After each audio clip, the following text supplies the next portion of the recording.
मैं आपसे ये अर्ज करूं कि एक जमाना था कि उस वक्त महबूब जुल्म किया करता था और उस वक्त का आशिक, उस वक्त का शायर अंधेरे कमरे में बैठ कर सिर्फ आंसू बहाया करता था। हम उस वक्त इस अंदाज की शायरी किया करते थे कि उधर मुंह फेर कर क्या जिभर करते हो, इधर देखो मेरी गर्दन पे खंजर की रवानी देखते जाओ, सुने जाते न थे तुमसे मेरे दिन रात के शिकवे, कफन सरकाओ मेरी बेजुबानी देखते जाओ। लेकिन आज का शायर और आज का आशिक इस तरह की बात नहीं करता। आज का शायर महबूब की आंखों में आंखें डालकर देखता है और इस अंदाज से बोलता है कि यहाँ से रेल की पटरी बहुत नजदीक है राना, चलो ये फैसला करने मोहब्बत कौन करता है। आज का शायर इस अंदाज की बात करता है कि बिछड़ के तुझसे किसी दूसरे पे मरना है, बिछड़ के तुझसे किसी दूसरे पे मरना है, ये तजुर्बा भी की जिंदगी में करना है। आज का शायर इस अंदाज की गुफ्तगू करता है कि हम किसी और के हो जाएं तो हैरत कहती है, तुमने जो जख्म दिए हैं उन्हें भरना भी तो है। और वैसे भी दोस्तों, चाहतों की जरा सी आहट पर दिल के दरवाजे खोल सकता है, चाहतों की जरा सी आहट पर दिल के दरवाजे खोल सकता है। इश्क ऐसी जबान है प्यारे जिसको गूंगा भी बोल सकता है। आइए मोहब्बतों की तर्जुमानी के लिए और मोहब्बतों की गुफ्तगू करने के लिए एक ऐसे फनकार को आपके बीच पेश करूं जिनका ताल्लुक वैसे तो हिंदी गायक से है, लेकिन उनका कमाल यह है कि जिस तरह से उन्हें मकबूलियत हिंदी के कवि सम्मेलनों में मिलती है, उसी तरह से बहुत ही महबूबियत के साथ उन्हें उर्दू के मुशायरों में सुना जाता है। डॉक्टर विष्णु सक्सेना हमारे बहुत अच्छे दोस्त, बड़े अजीज दोस्त और एक ऐसे गजल और गीत के फनकार जो अपने कलाम के जरिए पूरी दुनिया में पहचाने जाते हैं। आइए उनका इस्तकबाल करें।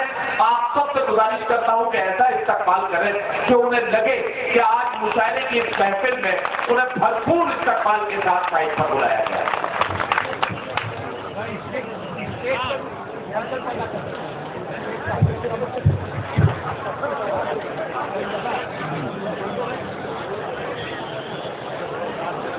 दोस्तों,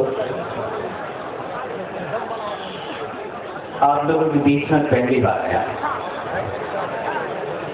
इसलिए यहाँ के तौर तरीकों से ना वाकिफ हूं। एक और बात साफ कर दूं आपको कि उर्दू मैं बहुत अच्छी नहीं बोल सकता, हिंदी में भी बहुत ज्यादा मेरा दखल नहीं है, लेकिन हिंदी वाले स्वीकार कर लेते हैं। बस कविता का सबसे शुरू करता हूँ यहाँ से।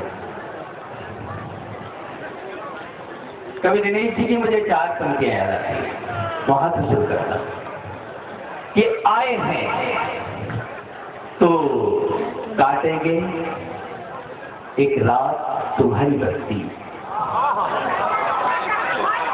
आए हैं तो काटेंगे एक रात तुम्हारी बस्ती में, चाहोगे तो कर लेंगे 2 बार तुम्हारी बस्ती में, और मन के सूने आंगन में गर एक घटा बन जाओगे, कर देंगे हम गीतों की बरसात तुम्हारी बस्ती। मैं आपसे पहले अनुरोध कर चुका हूँ जो उर्दू मुझसे बहुत ज्यादा नहीं आती, कहीं कुछ चूक हो जाए कविता में मुझे तो माफ कर दीजिएगा, ये सोच कि मैं हिंदी के कुनबे से आया हूँ। जमीन जल रही है फिर भी चल रहा हूँ मैं, जमीन जल रही है फिर भी चल रहा हूँ मैं, फिजा का वक्त है और फूल फल रहा हूँ। दोस्तों अब दुआएं कहिए, फिजा का वक्त है और फूल फल रहा हूँ मैं, हर तरफ आंधियां हैं नफरतों की मैं फिर भी, हर तरफ आंधियां हैं नफरतों कि मैं फिर भी दिया हूँ प्यार का हिम्मत से जला।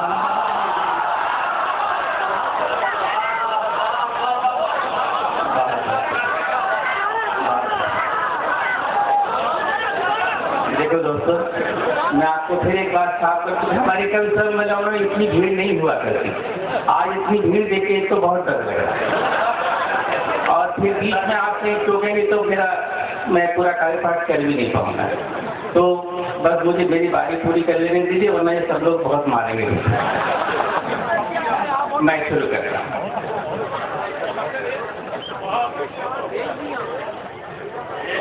हमें कुछ पता नहीं है हम क्यों बहक रहे हैं। हमें कुछ पता नहीं है हम क्यों बहक रहे हैं। हमें कुछ पता नहीं है हम क्यों बहक रहे हैं। रातें सुलग रही हैं, दिन भी बहक रहे। जब से है तुमको देखा हम इतना जानते हैं। जब से है तुमको देखा हम इतना जानते हैं। तुम भी महक रहे हो,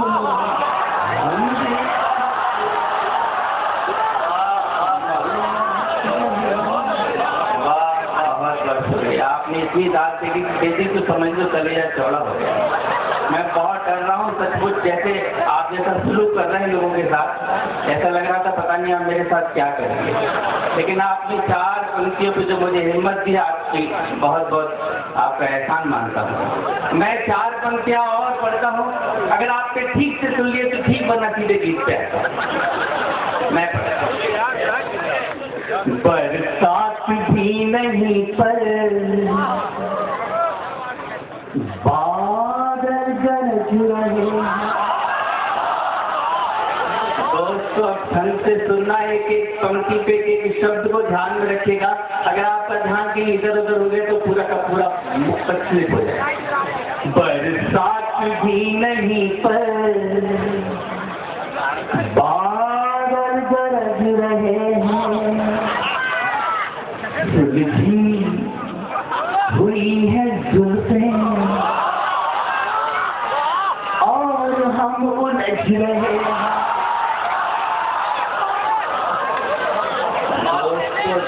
दोस्तों दांत गलत जगह दे दी आपने, दांत अब देनी है। बरसात भी नहीं पर बादल गरज रहे हैं। सुलझी हुई है जुल्फें और हम उलझ रहे हैं। अब तैयार है ना? मधुमत एक भौरा क्या चाहता कली से। मधुमत एक भौरा क्या चाहता कली से। तुम भी समझ रहे हो।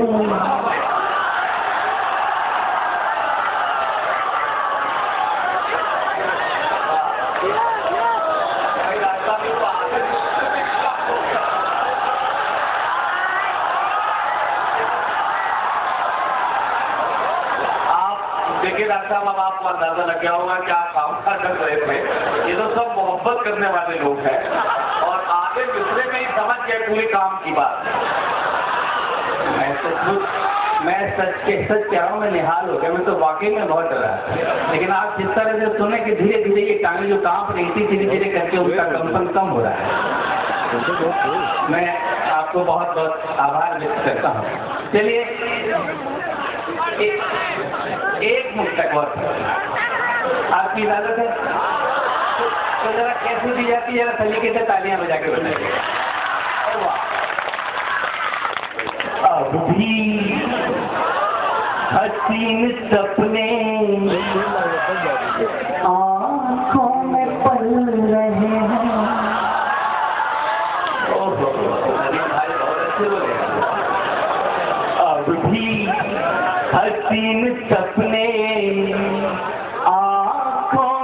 रहे हैं, पलकें हैं बंद फिर भी आंसू निकल रहे हैं।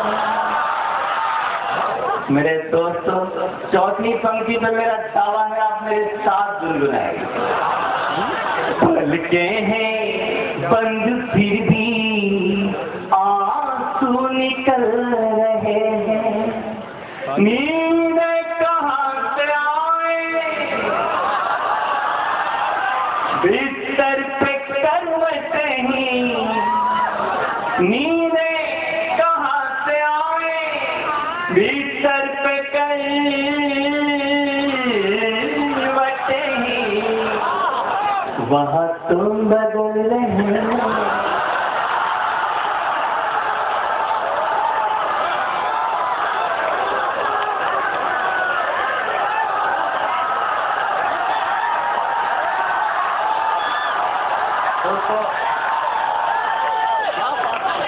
दोस्तों ऐसा है, आपने वाकई हक अदा किया है, मेहरबानी का हक अदा किया है। आपने अपने मेहमानों के साथ इस तरह का सलूक होना चाहिए। मक्की भाई ने आपकी जितनी तारीफ की थी, मैनेजर साहब हाजी मोहम्मद हनीफ साहब ने आपकी जितनी तारीफ की थी, यकीन जानिए वो तारीफ बहुत कम थी। आप लोग बहुत कामयाब आपने इस मुशायरे को बना दिया है, बहुत यादगार बना दिया है। हम कई वर्षों तक इस मुशायरे को याद रखेंगे।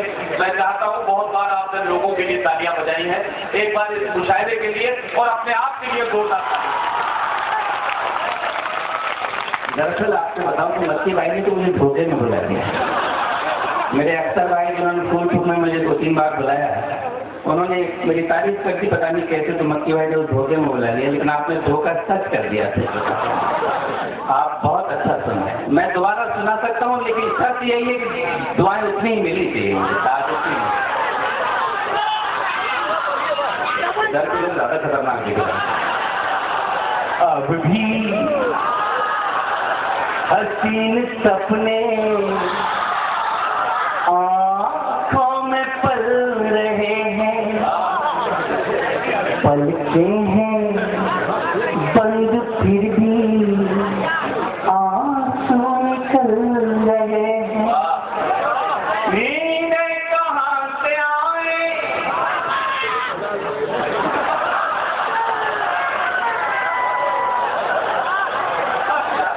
क्या हुआ बच्चे?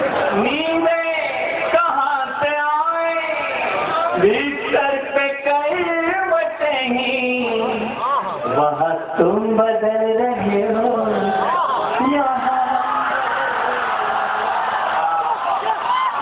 भाई आपकी लोगों की हिम्मत है जो दूसरी बार में भी उतनी दुआएं देते रहती हैं। पहली बार में तेरे भाई कंट्रोल कहाँ से हो रहा है, थोड़ा सा वॉल्यूम बढ़ा दीजिएगा। एक मुक्तक इस दौर का आखिरी मुक्तक पड़ता है, और उसके बाद एक छोटे से गीत से आपको जोड़ के अपनी जगह दूंगा, क्योंकि मुझे अपनी इज्जत भी बचानी। अभी गीत नहीं सुनेंगे, अभी यही सब चलेगा, गीत नहीं। आप तो जरा ध्यान करो, इन बच्चों के काम है, बच्चों को करने दीजिए। मैं अपने जीवन का सबसे अच्छा मुक्तक पढ़ता हूँ। अगर आपने अच्छी तरह से सुन लिया तो मुझे तसल्ली होगी कि मैं सही जगह आया हूँ। डाली से रूठ करके जिस दिन कली गई थी,